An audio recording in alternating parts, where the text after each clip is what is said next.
Experte Q, Mundo Empresarial. Quiero agradecer a la Camexa, sobre todo a Andreas y aquí presente, y también a Johannes Hausa por el espacio para platicar con ustedes sobre este tema relevante. Antes de entrar al detalle, quiero presentar rápido nuestro despacho, por lo que la gente que no nos conocen, somos un despacho full practice, tenemos especialistas prácticamente en todas las áreas. Muchos de ustedes probablemente nos conocen por nuestro German Desk, mediante el cual asesoramos a empresas, muchas empresas alemanas e instituciones alemanas en México. También tenemos el honor de tener a dos expresidentes de la Camexa en nuestras filas, nuestro socio fundador, el licenciado Klaus von Bovesa, y también el doctor Edmund Tuckwitz, que anteriormente fue embajador de la República Federal de Alemania aquí en México, ¿no? El hecho de tener un equipo especializado nos ha permitido analizar este tema de diferentes ángulos. Hemos formado un equipo multidisciplinario, ¿no? Sobre todo las áreas laboral, fiscal, corporativo y contractual, y obviamente también el tema de comercio exterior, ¿no? Hemos asesorado a nuestros clientes en relación con este tema ya desde hace varios meses, y estamos muy contentos de poder compartirles un poquito nuestra experiencia que hemos tenido. Aquí estamos presentes tres socios del despacho. Empiezo con el licenciado Rodolfo Trampe, que es nuestro socio del área laboral y co-líder de la industria automotriz y manufacturera de nuestro despacho. Tenemos el licenciado Fernando Moreno Gómez de Parada, nuestro socio del área fiscal. Y yo, Rupert Hüttler, soy socio del área corporativo y también co-líder de la industria automotriz y manufacturera. ¿Cuál forma vamos a seguir del webinar? Hemos pensado esta vez hacer una breve introducción sobre lo que fue publicado hace algunos días, que va a ser Rodolfo, y posteriormente vamos a pasar a un formato abierto de una discusión, guiándonos por las preguntas más frecuentes que hemos recibido por nuestros clientes y amigos en las últimas semanas y meses. Respecto al tiempo, trataremos de ser breve, 30 a 40 minutos, 45 minutos, y posteriormente, con mucho gusto, podemos seguir con una sesión de preguntas y respuestas. Al respecto, yo les pediría si pueden postear sus preguntas en la sección de Q&A que viene en su pantalla hasta abajo, hasta al lado derecho. Ahí pueden poner sus preguntas ya durante las ponencias, y al final vamos a tratar de responder el mayor número posible. Bueno, después de estas palabras introductorias, Rodolfo, vamos en medias res. Adelante, por favor. Muchas gracias. No sé si nos pueden ayudar a presentar. Bueno, pues muchas gracias a todos. Qué bueno que nos pueden acompañar. Sabemos que este es un tema de suma trascendencia. La verdad es que yo la considero como una reforma incluso que va a causar más impacto que la reforma publicada en 2019. Le podemos adelantar. La siguiente. Pues como ustedes saben, la reforma fue publicada el 23 de este mes en el Diario Oficial de la Federación, entrando en vigor al día siguiente, dándoles un poco de antecedente, qué es lo que pasaba más o menos el 11 o 12 de noviembre, si no mal recuerdo, el año pasado. El presidente envió una iniciativa a la Cámara de Diputados, una iniciativa que es en el fondo similar a lo que tenemos. Se pensaba que se iba a aprobar en el mes de diciembre, en el periodo de sesiones, que terminará el 15 de diciembre. En la iniciativa privada y demás pues, meten un poco la mano, se logra que no se apruebe y se llegan a ciertos acuerdos para pasarse como una iniciativa preferente. ¿Qué significaba preferente? Que en la Cámara de Diputados tendría que haberla aprobado en 30 días y posteriormente el Senado. Eso quiere decir que en marzo hubiéramos tenido la iniciativa. Afortunadamente se llega a ese arreglo. Luego, durante el mes de prácticamente enero, febrero y marzo, hay una serie de reuniones con la iniciativa, con gobierno, con secretarías, mesas, parlamentos abiertos, como hoy en día se conocen, para tratar de ajustar y meterle ciertos cambios. Finalmente, el 5 de abril, primero se llega a un arreglo sobre PTU. Posteriormente, el 5 de abril ya el presidente, o sea, se publica una serie de acuerdos. En realidad es un documento, si no me recuerdo, 2 o 3 hojas, que solamente en un párrafo vienen los lineamientos principales, y ahí es donde en un principio se hablaba de los 30 días, tope de PTU y otras cuestiones. El 14 de abril lo aprueba diputados, el 20 de abril, si no me recuerdo, el Senado lo aprueba, y Todos pensábamos en una realidad que esto iba a salir el 1 de mayo, como salió la reforma en 2019, en conmemoración del Día de Trabajo, y no lo publica en el Diario Oficial el 23 de este mes. Los aspectos que yo consideraría como más relevantes es, bueno, evidentemente la prohibición de la subcontratación de personal. Por otro lado, se permite, que este es un cambio importante, se permite la subcontratación de servicios especializados, que tienen que ser distintos al objeto social y a la actividad económica. Se permite la prestación de servicios o actividades complementarias o compartidas, que es lo que conocemos como centros de servicios compartidos o shared services. La siguiente, por favor. Se va a crear un registro para todos los prestadores de subcontratación especializado, que va a ser público. El otro tema muy relevante es el tope de PTU a 3 meses o al promedio de los últimos 3 años, lo que más le convenga al trabajador. Existen ciertas obligaciones, algunas nuevas y una solamente cambia el periodo, de presentar avisos ante el IMSS e Infonavit por parte del que presta el servicio. Hay establecimiento de sanciones bastante severas, que son responsabilidades solidarias, prácticamente en todas las materias, no deducibilidad, no acreditamiento y multas. No digo específicamente porque ahorita a lo largo de las preguntas abonaremos un poco más en cada uno de los temas. Y también un delito de defraudación fiscal. Esto principalmente son las consideraciones generales que aboca la reforma. Creo que vale la pena destacar que gracias a la iniciativa privada se lograron ciertos cambios importantes en los que yo consideraría el tope de PTU, número 1. Número 2, posiblemente una entrada o un periodo de transición, aunque ahorita como lo comentaremos más adelante, no necesariamente es que tengamos 3 meses para todos los aspectos. Y, ¿cómo se llama? Y en realidad lo más importante es que sí se permite la prestación o la subcontratación de servicios especializados, lo cual antes, conforme iniciativa presentada por el Ejecutivo en un inicio, no, para nada, no existía, o sea, estaba completamente prohibida la subcontratación. Yo considero que estos son, al final son unos buenos arreglos, es lo que hay. Es una reforma que crea muchísimo impacto y que le va a afectar a unos más, unos menos, pero definitivamente es una reforma de gran calado que todas las empresas, chicas, medianas y grandes, van a tener que hacer una reorganización corporativa, revisar contratos, ajustar transferencias de personal, y pues es un tema, yo diría que bastante apremiante por el poco tiempo que tenemos, ¿no? Muchas gracias. Muchas gracias, Rodolfo, por este resumen. Creo que nos da una buena idea de qué estamos hablando.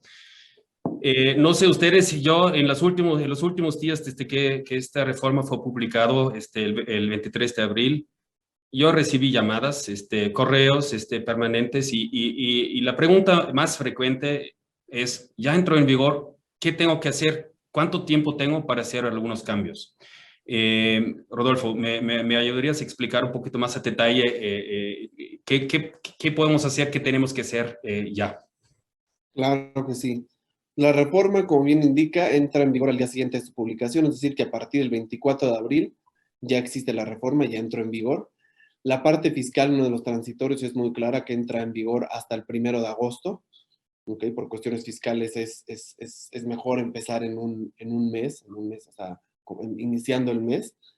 La emisión de reglas, va a haber, la Secretaría del Trabajo tendrá que emitir unas reglas para el registro que hablábamos de los prestadores especializados, que va a ser a los 30 días de entrada en vigor de la reforma, lo que podremos decir que por ahí del 23 de mayo vamos a tener estos nuevos lineamientos que van a ser cruciales para entender un poco más la reforma y poder tener un poco más claridad respecto a la interpretación que le tenemos que dar a algunas disposiciones. Posterior a eso, las empresas tendrán 90 días, es decir, 3 meses, para llevar a cabo el registro, que está un poco, se puede llegar a desfasar, evidentemente, con la parte fiscal. Y posterior también el Infonavit, para crear los avisos, porque antes no existía esa obligación, tiene 60 días para crear los lineamientos o la plataforma donde se van a presentar esos avisos. Y también establece, como el gobierno sabe que va a haber muchísimas transferencias de empleados y reestructuras, establece ciertas ventajas en casos de sustituciones patronales por 90 días. 90 días a partir de entrada en vigor de la reforma, tiene ciertas ventajas en caso de que se lleven a cabo sustituciones patronales, cumpliendo evidentemente ciertas reglas específicas. Significa que ya entró en vigor en materia laboral, si lo queremos resumir, y en materia fiscal todavía tenemos hasta el 1 de agosto. Yo creo que es importante resaltar al respecto de que si uno lee los periódicos, están mencionando 3 meses. Sí es cierto que hay un cierto periodo transitorio, pero no necesariamente son 3 meses. Y mencionaste un ejemplo muy claro. La sustitución patronal con ciertas ventajas, tenemos 90 días a partir de la publicación. Significa que ese plazo vence antes de 3 meses. Si alguien quiere hacer una sustitución patronal para transferir el personal, y si lo quiere hacer al final del mes, su último final del mes sería a finales de junio, no de julio, porque finales de junio ya serían más de los 90 días. Hay que tener esto en mente porque yo creo que todo el mundo, como Rodolfo ya lo mencionó, estábamos esperando una publicación el 1 de mayo y ahí sí hubiera cuadrado de los 3 meses hasta final del mes. Pero como se publicó antes, hay aquí un desfase que hay que tomar en consideración, ¿no? Desde mi punto de vista, sí hay mucha prisa, sí ya hay que actuar. Las empresas que no han actuado, yo creo que ahorita es el momento.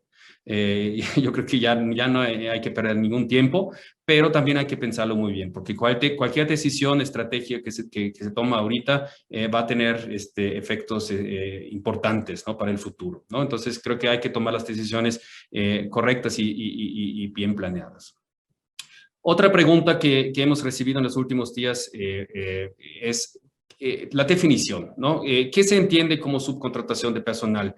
¿Qué cae adentro? Si yo como prestador de servicios, persona física, presto un servicio, por ejemplo, como abogado a una empresa, eso ya es subcontratación de personal, es un servicio especializado, que es el segundo término que vamos a discutir un poquito más tarde, pero ¿qué se entiende como subcontratación de personal de acuerdo a la reforma? Gracias, Rupert. Yo creo que ese es el tema muy importante, hay que analizar, porque la verdad es que no son tantos artículos los que se modifican, pero la trascendencia es abismal. Entonces, debemos de entender como una subcontratación de personal, que es precisamente lo que está específicamente prohibido, es cuando una persona física o moral proporciona o pone a disposición trabajadores propios en beneficio de otra, ¿ok? Es el clásico ejemplo de una empresa de outsourcing, outsourcing, donde yo te pongo mis trabajadores, tú les das órdenes, tú los supervisas y prácticamente yo solamente les pago. Eso es lo que está completamente prohibido. Hay que distinguir, ahí yo creo que una persona física no necesariamente es un contrato de prestación de servicio con una persona física, no necesariamente su contratación, porque no estoy poniendo a disposición trabajadores, estoy prestando yo directamente el servicio.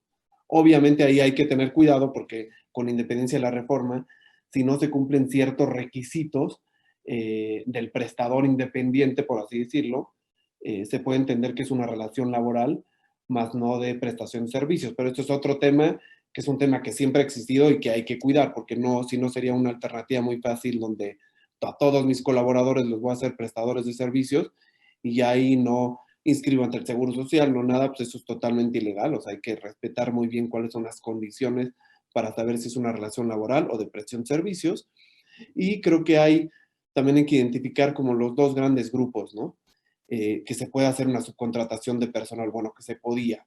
Es el externo, conocido como outsourcing. El clásico ejemplo son Manpower, Adecco, Grantat, las empresas, y hay muchísimas otras. Y el interno, que también es un esquema muy, muy utilizado en todas las industrias, en donde tengo mi empresa de servicios, que solamente tengo a mi personal, y mi empresa operativa, ese lo conocemos como insourcing.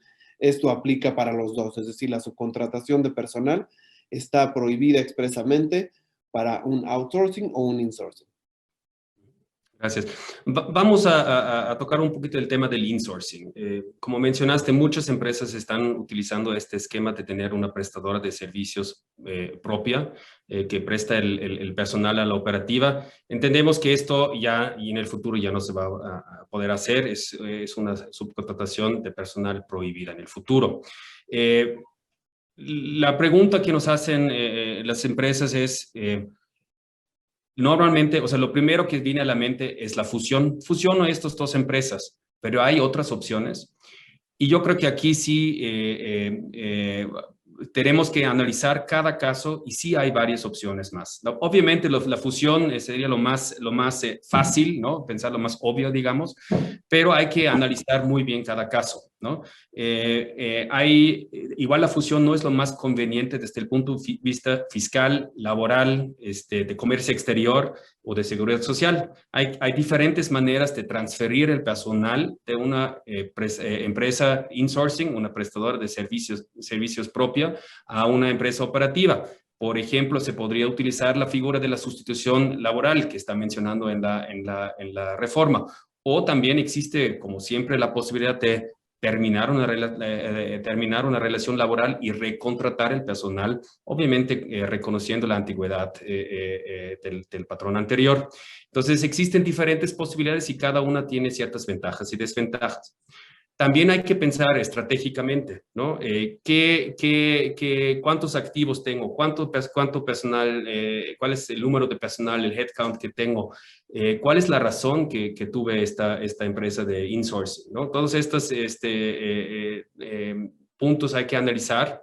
Y sobre todo hay que hacer un análisis económico, yo creo, financiero, de cómo me podría afectar la transferencia del personal en la operativa, desde el punto de vista del PTU en la operativa, ¿no?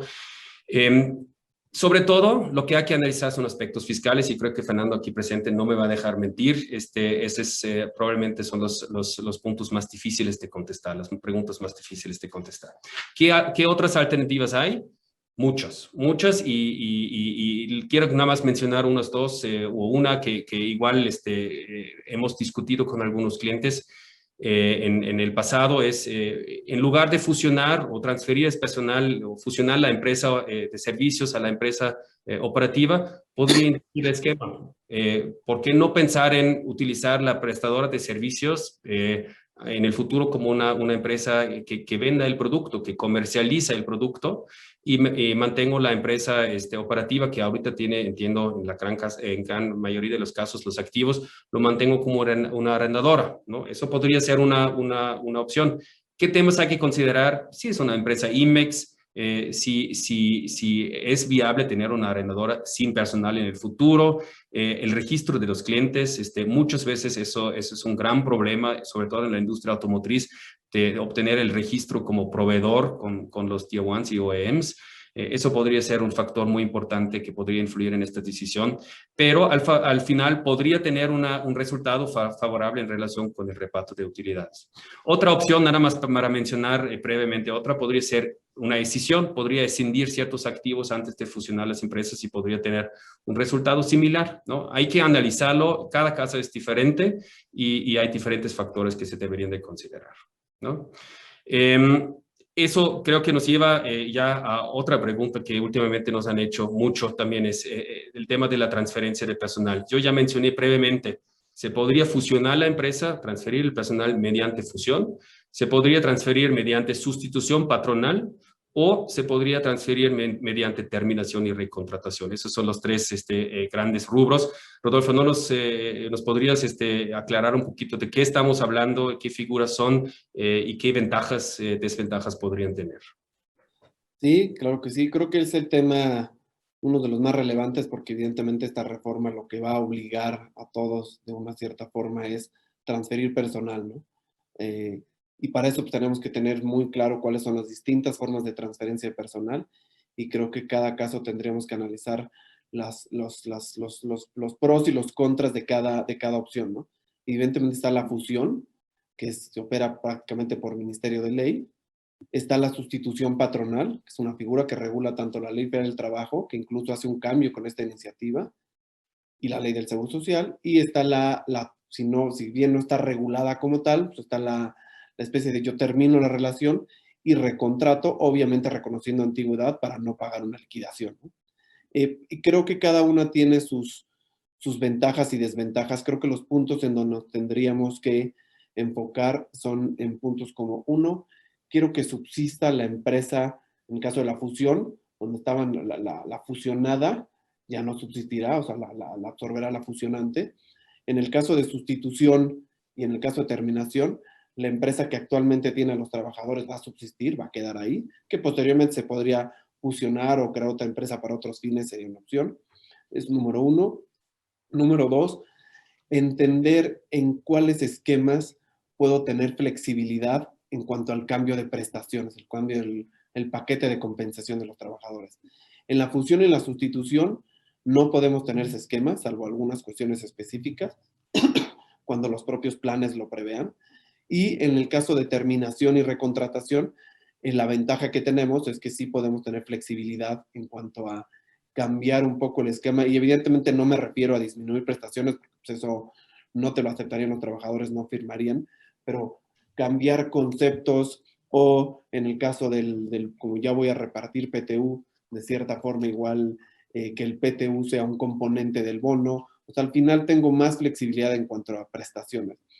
El tiempo, creo que el factor tiempo, y principalmente porque esta reforma nos obliga a hacer las cosas en prácticamente 3 meses, creo que el factor tiempo es fundamental. Y ahí la sustitución es muy rápida, la sustitución la puedo hacer prácticamente un día para otro. No es así de sencillo, pero yo diría que la de tiempo es la más sencilla, porque además me requiere nada más un aviso al trabajador y un convenio que sí tengo que ratificar ante la Junta, lo cual eso se va a hacer un issue, pero tampoco es un gran problema. En cambio, la terminación, pues estás hablando de preparar los cálculos, finiquitar a los trabajadores, el nuevo contrato, o sea, implica mucho más carga administrativa, más tiempo. Y en el caso de la fusión, en cuanto al tiempo, pues ahí es un tema más corporativo, que igual ahorita Rupert nos podría explicar un poco más, pero respecto al trabajador, esto es muy fácil, ¿no? Per se ni siquiera tendría que avisarle, solamente le aviso, digamos que por una especie de cortesía, de que su nuevo patrón es derivado de una fusión. Y un punto también relevante es la prima de grado de riesgo, ¿ok? La prima de grado de riesgo es fundamental por 2 cuestiones, porque al tú pasar a una nueva empresa, por lo general, la regla general es que tú pasas con la prima de la empresa que te está contratando.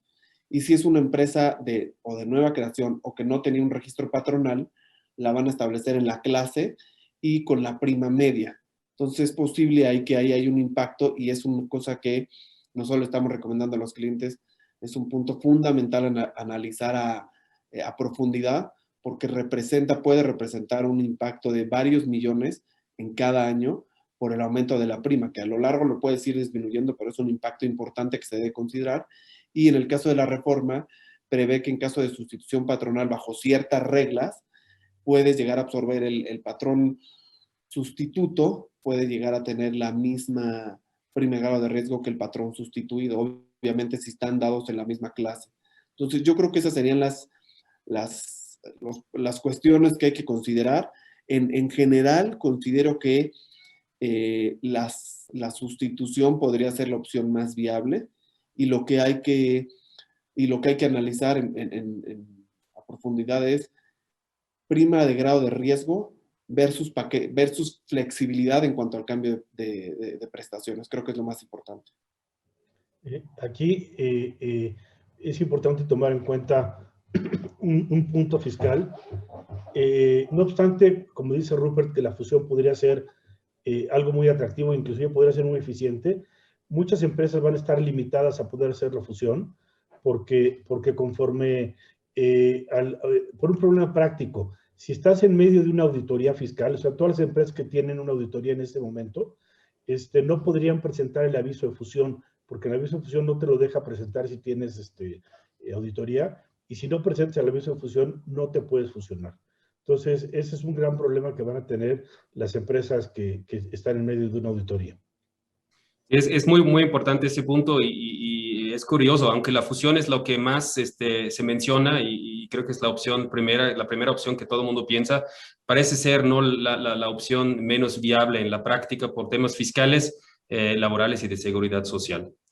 Yo creo que, Rodolfo, tú mencionaste algo importante, el tema de tratar de tener una cierta flexibilidad para hacer ajustes en el paquete de prestaciones y beneficios de los trabajadores. Yo de mi experiencia, yo sé que muchas empresas que se constituyeron con el típico insourcing ofrecieron a los empleados algún otro concepto de prestación, beneficio, llámese bono, etcétera, con el fin de sustituir el PTU de la sociedad operativa. Yo creo que es una práctica muy común y obviamente ahorita las empresas dicen, si ahorita transfiero mi personal a la operativa, yo no puedo pagar seguir pagando este concepto adicional si ya tengo la obligación de pagar el PTU. Yo creo que de ahí viene la pregunta. ¿Lo ves viable hacer ajustes a este tipo de prestaciones, al paquete de prestaciones o inclusive al salario, a otras prestaciones legales? Sí, sí, sin duda, como lo comentaba Rupert, es un punto importante. Sí se puede, la respuesta es sí se puede. Obviamente, en caso de sustitución y fusión, solamente se podría si el plan del bono, el plan de prestaciones específico prevé el cambio, sobre todo aquellas prestaciones extralegales, pero obviamente se complica mucho más porque la regla general es que las prestaciones son irrenunciables, ¿okay? Sin embargo, targets del bono, objetivos, eso sí, por lo general los planes prevén el cambio, de hecho, año con año. Y en donde sí tenemos flexibilidad, como explicaba, es en la terminación y recontratación, en donde ahí yo, pues, obviamente, para hacer que el empleado acepte, tengo que ofrecer un paquete igual o similar, pero no necesariamente igual. Y ahí es donde puedo hacer ciertos ajustes para que mi impacto no sea tan grande, ¿no? Obviamente ahí hay que tener en cuenta el clima laboral, los recursos humanos, o sea, no es una cuestión tan fácil, porque la gente, pues esta reforma se está vendiendo, pues está en todos los medios, entonces saben, ya se habla por todos lados del PTU, entonces la gente también espera como un incremento, pero sí hay que tener cuidado porque el incremento, si estoy en los tope de 3 meses, estás hablando de más de un 20% de incremento a la compensación, digamos que anual del colaborador, lo cual es muchísimo, ¿no? Entonces, hay que tener cuidado, yo creo que sí se puede, hay que cuidar la paz laboral, es muy importante, verificar con los sindicatos también lo que están pensando, acercándose a sus sindicatos. Y de respecto a las prestaciones básicas, yo creo que considero, esa es muy difícil de cambiarlas, ¿no? O sea, el aguinaldo y eso, si bien una terminación y recontratación legalmente sí lo puedo hacer, creo que sería un tema muy, muy complicado porque la gente pues no lo va a entender y no lo va a aceptar, ¿no? Y descuidar el clima laboral creo que no es una opción, no es una alternativa. O sea, es un tema de analizar, pero con mucho cuidado. Y yo creo que, no sé si quieres decir algunas palabras, ya hemos tenido información de sindicatos que están pensando en ampararse contra la reforma. Yo creo que sí prevemos algunos temas en las próximas negociaciones de los contratos de colectivos, las negociaciones salariales. No sé si quieres decir algo adicional ahí. Sí, la verdad es que las empresas, por un lado, obviamente, siempre están las dos caras de la moneda, como yo diría, ¿no? Por un lado están los sindicatos que no lo ven como, sobre todo lo del PTU me refiero, no lo ven atractivo porque hay sindicatos que, bueno, trabajadores que se llevaban mucho más de 3 meses y otros que si bien no se llevaban 3 meses, saben que con esta reforma, como estaba la iniciativa, se iban a llevar más de 3 meses sin lugar a duda. Entonces, y al final, pues están limitando un derecho que antes no tenía un límite, lo cual obviamente no, los sindicatos en general no están contentos. Entonces es un tema que también se tendrá que analizar, discutir, hacerles entender también a los sindicatos que no es el afán de disminuir prestaciones, sino más bien cuidar la economía de la empresa y saber que pues no, tampoco se puede aumentar el costo 30% porque no es viable, ¿no? No sería rentable y perdemos muchísima competitividad, es lo más relevante. Mencionaste el PTU. Yo creo que ahí respecto al PTU también hemos recibido muchas consultas, muchas preguntas, sobre todo sobre la reforma en relación con el tope. Cuando los clientes me preguntan que hay algo positivo en esta reforma, uno de los puntos que se puede mencionar, yo creo que es un tope. Si me hubieran dicho hace 3 años de que va a haber un tope al PTU, no se los hubiera creído. Ahorita ya tenemos un tope, que es una muy buena noticia. La mala es que es bastante alto, y para muchas empresas simplemente no es viable operar con un PTU de 3 meses de salario, ¿no? Pero las preguntas que recibimos al respecto son muy concretas. ¿Cómo se va a calcular el PTU? ¿Cuándo se tiene que pagar? Ahorita el 21, ¿cómo se va a calcular el del 22? ¿Qué pasa si transfiero el personal? ¿Y cómo se calcula el tope de los 3 meses? Mira, el PTU se calcula igual, o sea, no hay ningún cambio en la forma como se calcula el PTU. Es tomando en cuenta el resultado antes de impuestos, son los ingresos acumulables menos las deducciones autorizadas. También se le puede deducir los pagos no deducibles para las empresas que sean exentos para los trabajadores, pero lo que no se le puede deducir, que sí se le reduce en la base gradable para el pago del impuesto, es ni las pérdidas de ejercicios anteriores, ni el PTU pagado en ese ejercicio. ¿Sobre cuándo se tiene que pagar el PTU? Pues se tiene que pagar el del 2020, se tiene que pagar en mayo de 2021 con la base del 2020. No cambia nada. Y por lo que se refiere al del 2021, se tiene que pagar en mayo de 2022 y ahora sí con los nuevos, con las nuevas disposiciones aplicables, ¿no? Se puede dar el caso en que, debido a que las empresas prestadoras de servicio transfieren sus trabajadores a las empresas operativas, se puede dar el caso que se den 2 PTUs, que ese trabajador tenga derecho al PTU de la empresa operativa y al PTU de la empresa prestadora de servicios. Creo que aquí es un tema también muy importante, es conforme a la reforma, como ustedes saben, se topa el salario, se topa el PTU a 3 meses de salario, se dice, o el PTU recibido en los últimos 3 años, pero hay una discrepancia o una cuestión de interpretación sobre qué salario debo de utilizar para efectos de este tope. Porque como ustedes recordarán, el PTU, como decía Fernando, es el 10%, y de ese 10%, como ustedes saben, 50% es en base al número de días trabajados por el trabajador durante el ejercicio, y el otro 50% es sobre el salario percibido por el trabajador durante el ejercicio, pero para el cálculo per se, el salario tiene un tope, es decir, los administrativos, white collar o la gente de confianza, como las diferentes formas de conocerlo, están topados para ese cálculo, es decir, el sindicalizado o empleado de planta más alto, más un 20%, ese es el salario que se utiliza para hacer el cálculo de PTU, y es una fórmula para que la distribución sea lo más equitativa posible. Y aquí la gran pregunta viene si el cálculo, o sea, más bien si mi tope es con el salario que utilizo para el cálculo, que es un salario mucho más bajo que el que, sobre todo únicamente de los de confianza o administrativos, o el salario que realmente percibo.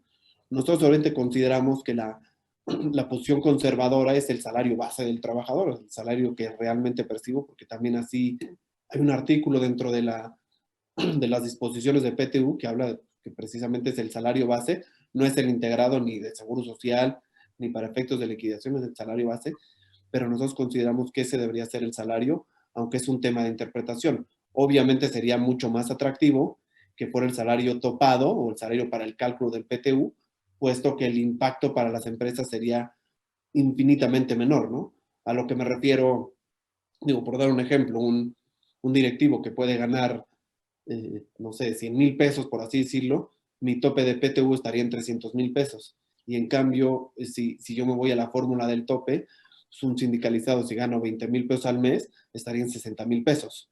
O sea, hay una diferencia abismal. Entonces, creo que ese es un tema muy, muy relevante que hay que estar al pendiente, pero la posición conservadora es utilizar el salario base. Significa las empresas que ahorita están haciendo los números, cuánto les va a costar el PTU en la empresa operativa, tienen que considerar por un lado el tope del 10%, ¿no? En la fórmula de cálculo del PTU, y por otro lado el tope de 3 meses que se puede dar, ¿no?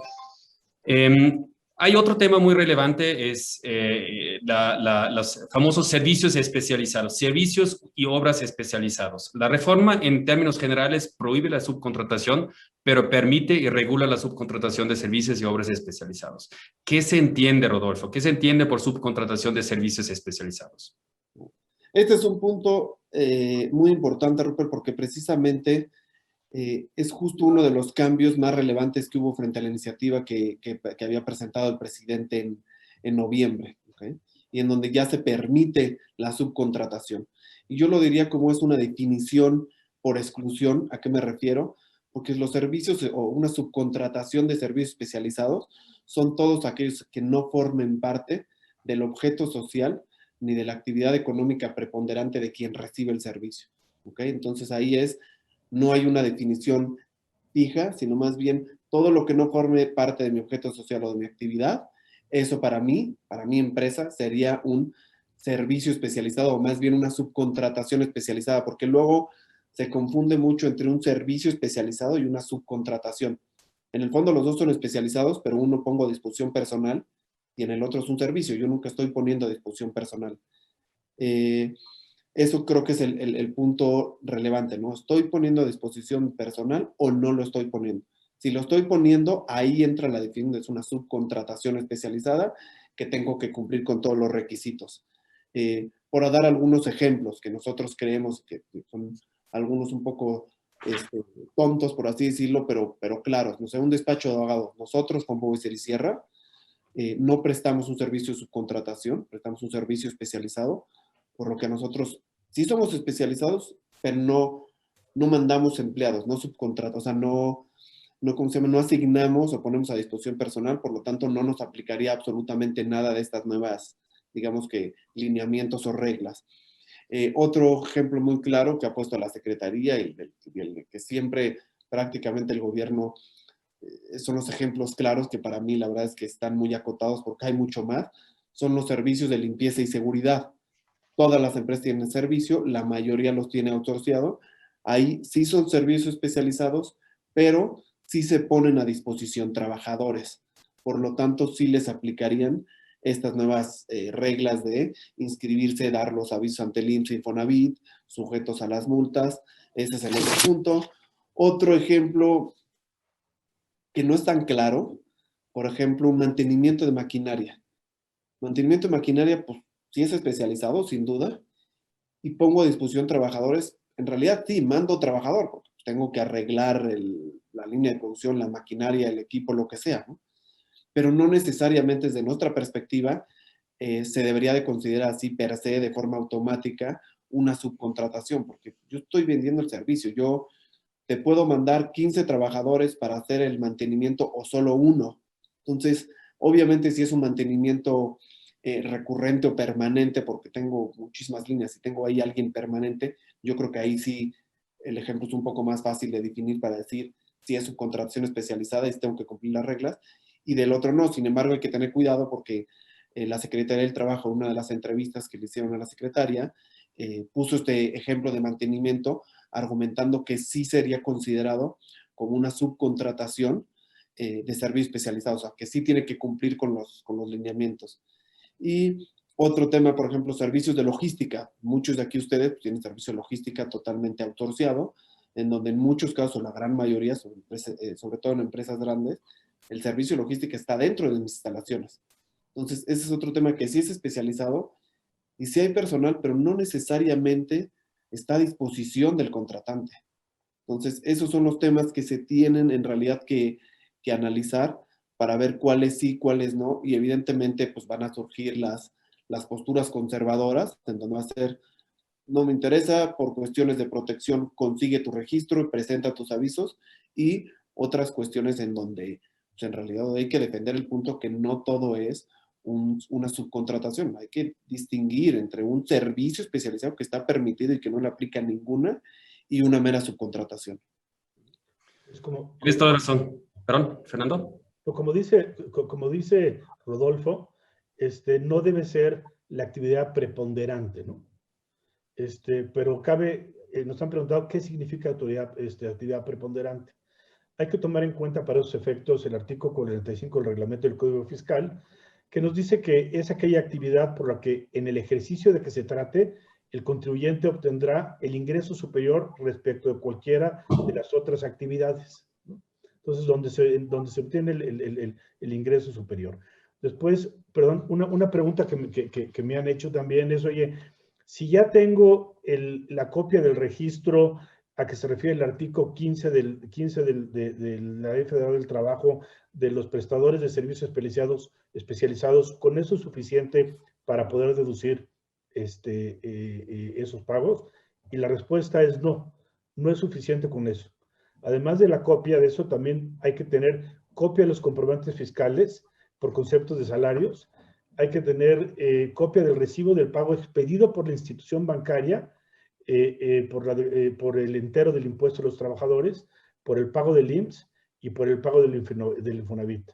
Y el contratista está obligado a darlo y, como veremos posteriormente, si no lo hace es sujeto a multas, multas bastante grandes, ¿no? Sí, totalmente de acuerdo, Fernando, esos son puntos muy importantes. Déjame regresar otra vez a la definición. Entonces, Rodolfo nos explicó que son, qué es la diferencia entre la subcontratación de servicios especializados a los que es aplicable la reforma y los servicios especializados que no ponen a disposición de trabajadores. Si ya estamos en casos, si definimos que sí estamos en caso de una subcontratación de servicios especializados, ¿qué tenemos que cumplir? ¿Cuáles son los requisitos? Fernando ya mencionó algunos, pero yo creo que el más importante es precisamente eso, ¿no? Que sí se permiten este tipo de subcontrataciones, servicios especializados, siempre y cuando estos no forman parte del objeto social y la actividad económica del receptor. Y yo creo que hay que pararnos un poquito aquí porque eso hay que analizar un poquito más al fondo, ¿no? Si regresamos a los ejemplos que Rodolfo mencionó antes, despacho de abogados, yo sé que no es aplicable porque no ponemos a disposición, pero yo creo que no hay ninguna duda, el servicio que prestamos nosotros como abogados, si no lo prestamos a otro despacho de abogados, es poco probable que se podría considerar que forma parte del objeto social o la actividad económica preponderante del receptor. En los otros tres ejemplos ya no está tan fácil, ¿no? Empezamos con servicios de limpieza y seguridad. Ahí muy probablemente se puede argumentar, obviamente hay que analizar cada caso, pero se puede argumentar que esta actividad es complementaria y no forma parte del objeto social ni de la actividad preponderante, salvo que otra vez, si una empresa de servicio de limpieza presta este servicio a otra empresa de servicios de limpieza, ahí sí tenemos un problema, ¿no? Si es una empresa del mismo giro, ¿no? En el caso de mantenimiento y servicios logísticos, la verdad es un poquito más tricky. Ahí sí estamos en una zona gris y recomendamos a todos los clientes revisar muy bien tanto sus contratos como sus objetos sociales. Los contratos, ¿por qué? Para definir claramente de qué servicios estamos hablando, porque en la práctica muchas veces se han utilizado contratos con una redacción muy generalizada. Lo mismo con los objetos sociales. En la práctica en México, ustedes, la mayoría van a saber, son muy largos y abarcan prácticamente todo, porque hasta ahorita nuestro miedo fue de no tener algo mencionado en el objeto social que luego nos puede reclamar alguna autoridad o que podría llevar a un argumento del SAT que algún costo no es deducible porque no es necesario o esencial para el objeto social, etcétera, ¿no? Ahorita es al revés. Ahorita vamos a tener que revisar los objetos sociales para hacerlos un poquito más claros, breves, concisos, para eliminar todo aquello que igual lo voy a subcontratar por servicios especializados, para evitar que haya esta duplicidad, ¿no? Faltan criterios, obviamente, no es fácil, faltan criterios porque pues, no los hay todavía y esperamos ahorita con las reglas de la Secretaría de Trabajo vamos a tener un poquito más de claridad. Obviamente, la recomendación es conservadoramente, hay que ir por el registro. Si estamos en esta zona gris, prefiero ir por el registro y que la autoridad me diga, no, sabes que tú no lo necesitas porque ni caes dentro de la subcontratación de servicios especializados, o que me dicen, fíjate, aquí tienes un tema con el objeto social o con la actividad preponderante, que no hacerlo, ¿no? Y porque las consecuencias, como Fernando va a explicar un poquito más tarde, pueden ser muy graves, ¿no? ¿Qué otros requisitos hay? O sea, ya mencionamos el requisito de que estos servicios no pueden formar parte del objeto social ni de la actividad preponderante. ¿Qué otros hay? Nos tenemos que registrar, ¿no? Nos tenemos que registrar, el servicio tiene que contar por escrito en un contrato. Ahí hay un tema desde el punto de vista contractual porque en términos laborales se tiene que mencionar el número aproximado de los trabajadores que participarán en el servicio. mientras que, de acuerdo a la reforma de la ley del Seguro Social y de la ley de Infonavit, sí tengo que mencionar los empleados, inclusive con CURP y número de seguridad social. Entonces, ahí hay una discrepancia que vamos a ver en la práctica cómo se va a manejar, ¿no? Además, estos prestadores de servicios van a tener que dar informes cuatrimestrales, tanto al IMSS como al Infonavit. Pero regresando al registro, yo creo que ese es un paso que requiere un poquito más de explicación. Rodolfo, ¿cómo va a funcionar este registro? ¿En cuánto tiempo? ¿Qué se tiene que considerar? Sí, es muy importante. La Secretaría del Trabajo tiene 30 días a partir del día, digamos, de la entrada en vigor, que fue el 24, para emitir los lineamientos de qué van a tener que cumplir las empresas para registrarse.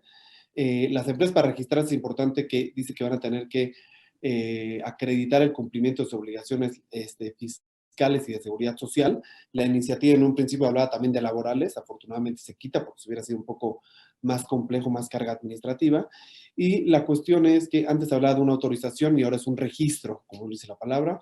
Entonces yo voy a presentar mi solicitud de registro y si dentro de 20 días la Secretaría no me emite ahora sí que mi autorización o mi documento de registro, yo tengo que presentar otro aviso y si después de presentado este escrito, este segundo requerimiento a la autoridad de dame una respuesta, no me da respuesta dentro de los siguientes 3 días, se entiende una afirmativa ficta, es decir, yo cuento con mi registro. Definitivamente, los lineamientos que va a dictar la Secretaría son cruciales para entender un poco más, para poder interpretar qué va a ser considerado para la Secretaría una subcontratación especializada, si los centros de servicios compartidos los voy a tener que también registrar, y para que sepan también habrá un padrón de empresa registrada que será público y que lo podrán verificar todas las empresas a través de Internet. Es lo más relevante. Gracias, Rodolfo. Mencionaste los shared services, yo creo que eso es un punto que también queremos tocar brevemente. Eso entiendo que es un logro de la iniciativa privada, que eso no estuvo previsto en la iniciativa originalmente, pero se reconoció que este tipo de servicios complementarios o compartidas, siempre y cuando no forman parte del objeto social o de la actividad preponderante del receptor, sí se consideran servicios permitidos, servicios especializados permitidos. Yo creo que aquí hay que mencionar rápido la definición, ¿cuándo podemos hablar de un shared service, ¿no? Un servicio complementario compartido? La reforma nos remite a la definición de ley del mercado de valores que prácticamente nos dice que tiene que ser prestado entre empresas del mismo grupo, y el grupo se define como el conjunto de personas morales organizadas bajo esquemas de participación directa o indirecta del capital social en las que una misma sociedad mantiene el control, ¿no? Entonces, de acuerdo a esta definición y leyendo la reforma, no queda muy claro que si se requieren 2 o 3 empresas, o sea, si requieren 3 empresas o si se podría pensar en un servicio compartido entre 2 empresas. Yo creo que desde el punto de vista estricto, en la interpretación estricta de las palabras de la reforma, sí se podría pensar en eso y eso nos abriría la puerta a pensar, igual podríamos utilizar la prestadora de servicio que tenemos actualmente en el futuro para prestar ciertos servicios administrativos complementarios a la empresa operativa, ¿no? Podría pensarse. Hay ventajas, desventajas, riesgos, habrá que analizarlo a fondo, ¿no? Yo creo que con esto, igual me gustaría, ya estamos casi en la hora, igual cerrar con una pregunta que también es muy importante, que son las consecuencias. ¿Qué pasa? Ya sabemos que ya entró en vigor la reforma en cierto ámbito, en otro todavía no. ¿Cuáles son las consecuencias en caso de incumplimiento? Yo creo que los tenemos que tener muy presente porque sí son relevantes. Sí, desde el punto de vista laboral, yo creo que lo más importante son hasta 50,000 veces la UMA, que son 4.5 millones de pesos aproximadamente, tanto para quien recibe el servicio como el que presta el servicio, ¿no? Entonces, una multa bastante alta y desde el punto de vista laboral también es una responsabilidad solidaria. Desde el punto de vista fiscal, primero hay que hacer una aclaración. Fiscalmente no nos bastó con lo que dijo la ley laboral, también pusimos otro caso más en la ley, pues lo puso el gobierno, que tiene los mismos efectos que si fuera subcontratación para efectos fiscales. Y es cuando los trabajadores que el contratista proporcione o ponga a disposición del contratante originalmente hayan sido trabajadores del contratante y hubieran sido transferidos al contratista mediante cualquier figura jurídica. Eso le dan exactamente las mismas consecuencias fiscales que como si fuera subcontratación. Aquí el punto importante que tienen que tomar en cuenta es que si van a tener empresas especializadas de servicio, desde un principio vean qué trabajadores deben estar en una y qué en otra. Porque si meten trabajadores en la operativa y luego lo cambian a la prestadora de servicios, van a tener este problema, y es un problema grave, como vamos a ver. Las multas por deducir o acreditar lo que no, la subcontratación, y este último ejemplo, son del 60 al 90% del monto de las contribuciones omitidas o del beneficio indebido. Aquí es muy importante el proveedor. La multa del proveedor está bastante alta. Dice, si el contratista no cumple con la obligación de entregar a un contratante la información, va a pagar, y la información y la documentación, va a pagar una multa entre 150,000 y 300,000 pesos por cada obligación de entrega de información. Si son 100 trabajadores, digo, va a ser un dineral, ¿no? Después, hay una responsabilidad solidaria por las contribuciones omitidas. Está la no deducibilidad y el no acreditamiento, también es una consecuencia. Y existe también ponen el delito como delito de defraudación fiscal, utilizar un esquema simulado de prestación de servicios especializados para la ejecución de obra especializada o la subcontratación de personal a que se refiere el 15D del Código Fiscal. Aquí lo importante es que generalmente cuando hablan de simulación fiscal, tienen la simulación del 109, que es un asimilado a la defraudación. Dice el realizar operaciones simuladas obteniendo un beneficio fiscal en perjuicio del fisco federal. Aquí no es necesario que se obtenga beneficio alguno. Aquí, con que se haga la simulación, ya se considera defraudación fiscal. Bueno, yo creo que con esto podemos terminar nuestra exposición. Si quieren, vamos brevemente a algunas preguntas. Aquí en la sección de Q&A, que ahí está abierto, vamos a tratar de responder algunos. La primera es, buen día, ¿a partir de cuándo da inicio la aplicación de estas disposiciones para la Administración Pública Federal? Rodolfo, ¿quieres decir algo? Sí, es cierto, artículos transitorios que es hasta el 2022. Es el primer transitorio, entonces podríamos decir que el 2022. Ok. Aquí hay otra pregunta. ¿En la sustitución patronal outsourcing se debe conservar antigüedad? Sí, en la sustitución patronal los empleados tienen que pasar con la misma antigüedad y las mismas prestaciones. No se puede quitar la antigüedad del trabajador. O sea, fusión y sustitución pasan tal cual con las mismas prestaciones. Y hay otra pregunta, perdón, Rupert, que vi que si subcontratación temporal, o sea, que la ley hace una distinción entre temporal y permanente, no, es lo mismo. Yo no puedo subcontratar personal, ni temporal ni permanente, salvo que sea diferente a mi objeto social y a mi actividad económica. Otra pregunta, ¿el servicio de un plomero ya sería servicio especializado? Es muy buena, es muy buena pregunta, porque yo creo que si es una persona física que te presta el servicio, no es una subcontratación, porque no dispone al receptor personal. Si es una empresa que te presta el servicio, se podría argumentar. Se podría inclusive argumentar, y esa es precisamente la problemática de esta reforma. No es clara, hay mucha zona gris y obviamente en la práctica el plomero no sé si va a solicitar su registro, y más aún el receptor del servicio no creo que vaya a verificar si el plomero o la empresa está cumpliendo con sus obligaciones, y podría haber una responsabilidad solidaria ahí. Entonces sí es un tema que no se puede contestar ahorita. También estamos esperando que con el tiempo vamos a tener un poquito más de claridad y vamos a conocer los criterios de la autoridad, ¿no? Otra pregunta, si se contrata un despacho para una auditoría, me parece que sí sería especializado, por lo que no encuentro diferencia con el tema de los despachos o servicios legales. No sé quién quiere responder. Rodolfo, ¿quieres responder algo?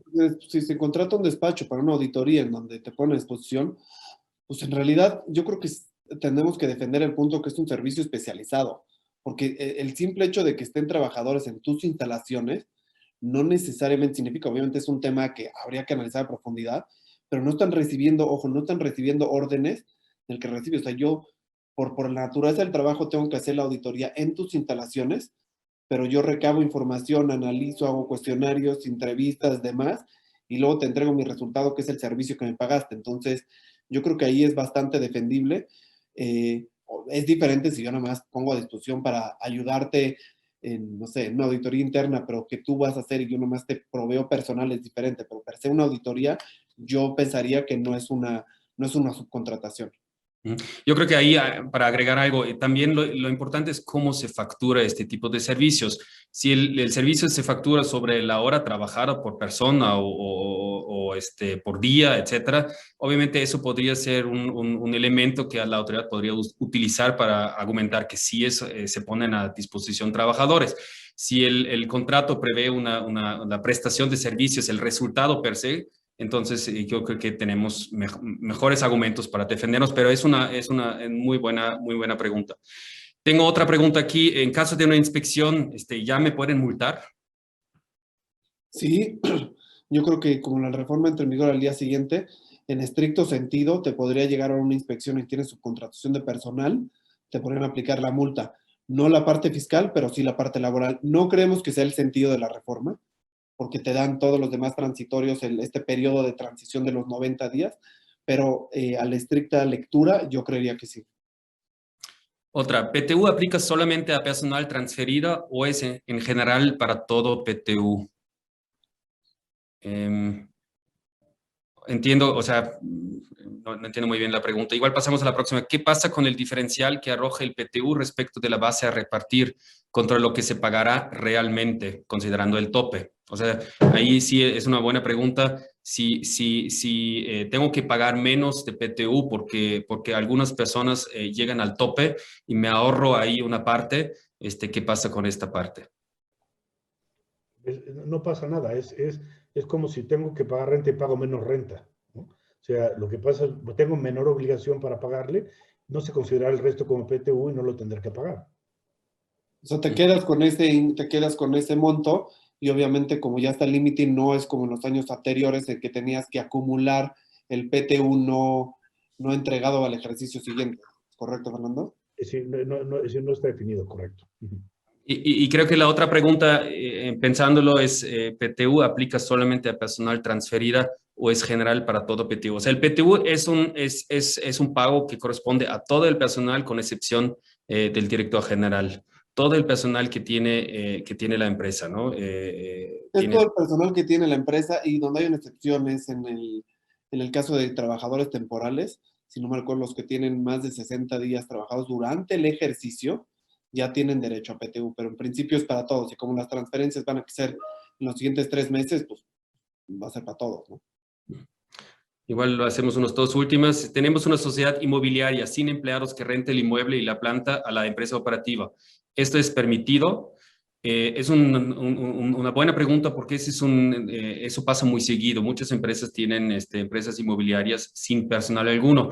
Hasta ahorita el criterio de la autoridad ha sido que sí es permitido porque es justificable que no tenga personal, porque las actividades de una inmobiliaria prácticamente se limitan a emitir unas facturas mensualmente o anualmente o como sea.